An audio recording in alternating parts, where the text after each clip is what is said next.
Hi guys, welcome back. I'm Maya with Simply Bloom. So today we are planting bearded irises.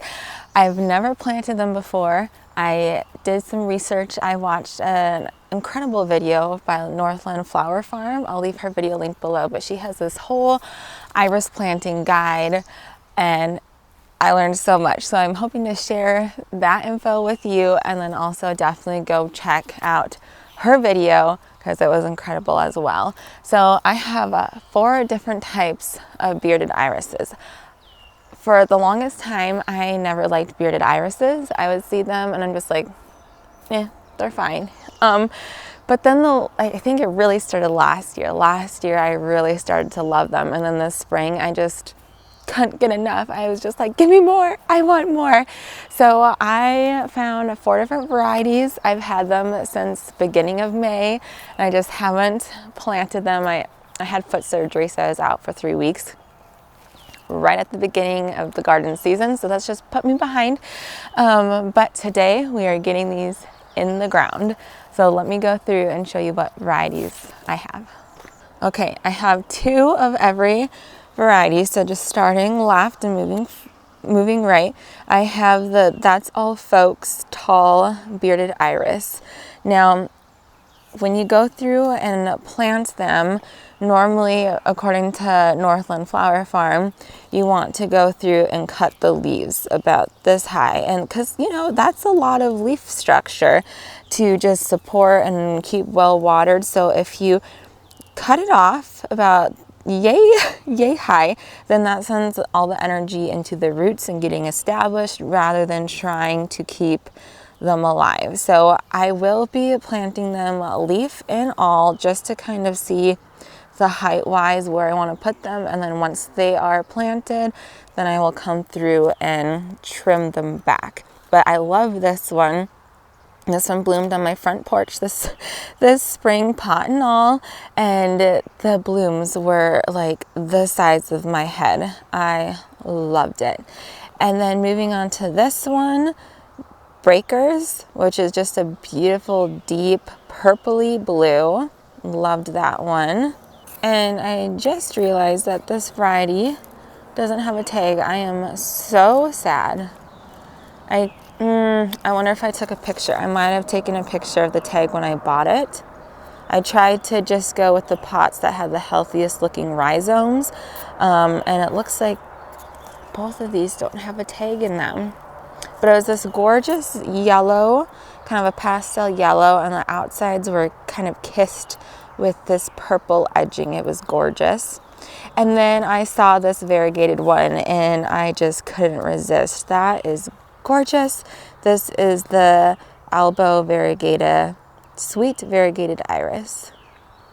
And I just love that. I love that foliage.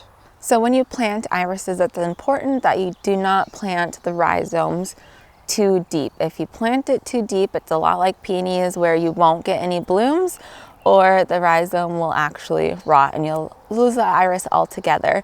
So you want to leave the top of the rhizome uncovered if you can, or like bring the soil right up to the top, but don't bury it deep because, again, no blooms or rotting. So these are actually already like pretty good example. You can see the top of the rhizomes like this. You just want to make sure the roots are buried, which I can see a few roots on the sides. So when I come through, I might cover that one up just a little bit higher with some soil. This one I think is buried too deep.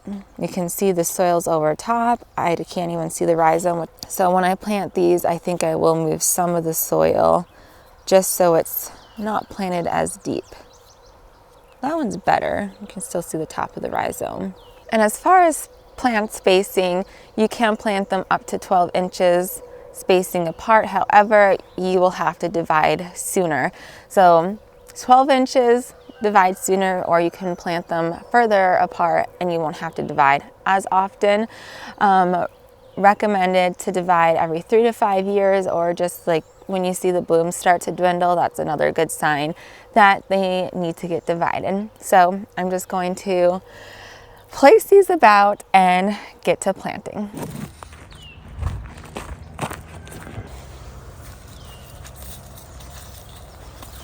You guys, I still have all my like daffodil foliage.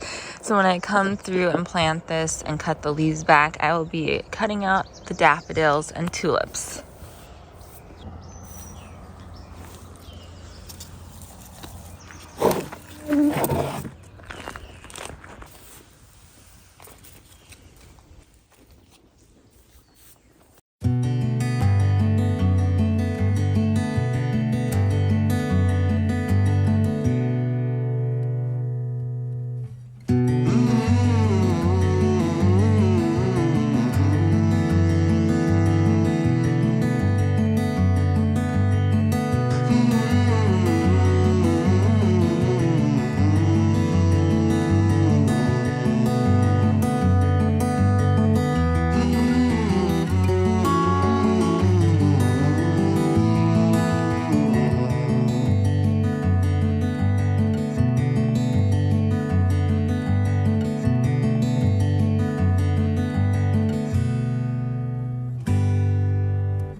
Okay, you guys, it is the next morning.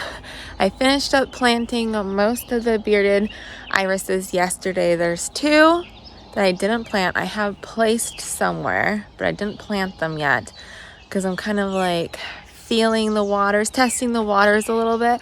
If I'm not 100% sure I want them to go there, I just set them in the pots and I just give it a few days. So let me show you the ones that I got planted. Okay, so this is on the back side of my garage. Please ignore the edging, I need to edge. But I placed the variegated iris there. And then this is the yellow with the purple edging iris. I don't know if I want them that close to each other. So I just put it there just to see. And then this is the other side, pretty much the same thing. Variegated iris. Placed it just to see. I have a geranium, hardy geranium, a Virginia, lily, echinacea that's almost there. So I think that will just be a nice touch. And then over here, I placed the two, I just realized I didn't cut the variegated iris back, but there's the yellow one. I put a yellow one there and a yellow one there. So this flower bed is currently a mess. I actually just ended up ripping out a bunch of Jacob's Klein bee balm. It looked like a complete disaster, just overgrown, overrun. I did not like it. So here we are now. I did go through and cut back most of the lilies. I do see a couple, not lilies, tulips. I do see a couple that I missed. And then I was just toying around with the idea of putting penstemon because I like that dark foliage. In each corner I have lilac, mon lilac with an arbor over it. There's, ignore that wire. We are going to be building a fence around our garden, so there's rolls of wire. But I'm just toying. What do you think about the penstemon in each corner of the arbor? I have lilies, echinacea, sedum, autumn joy sedum, aster. I'm trying to remember everything I put in here. Some dianthus that goes around the center. And I know the sedum will get big. Like I just planted it in little 4-inch containers last year. So it'll get big.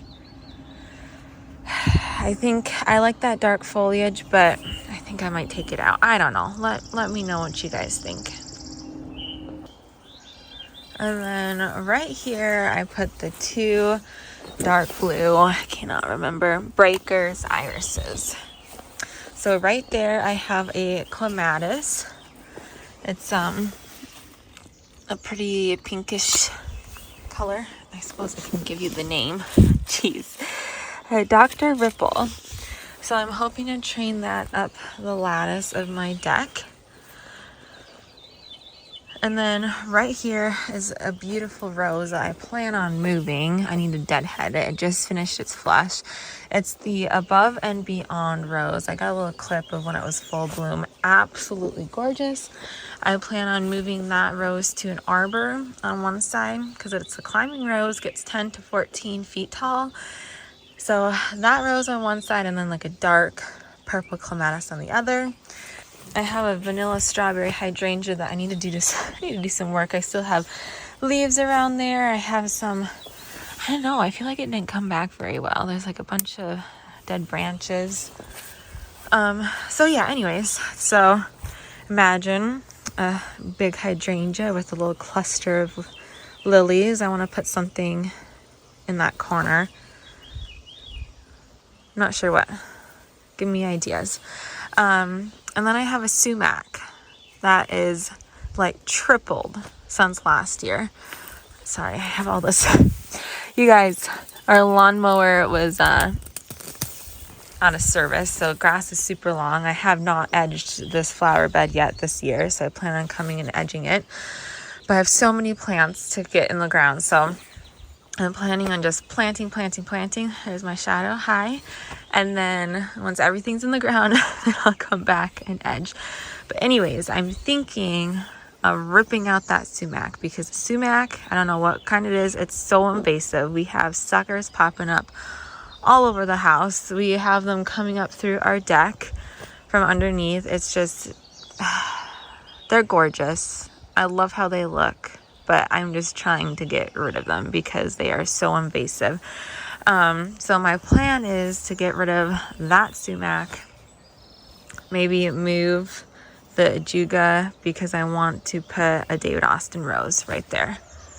I think that would be pretty.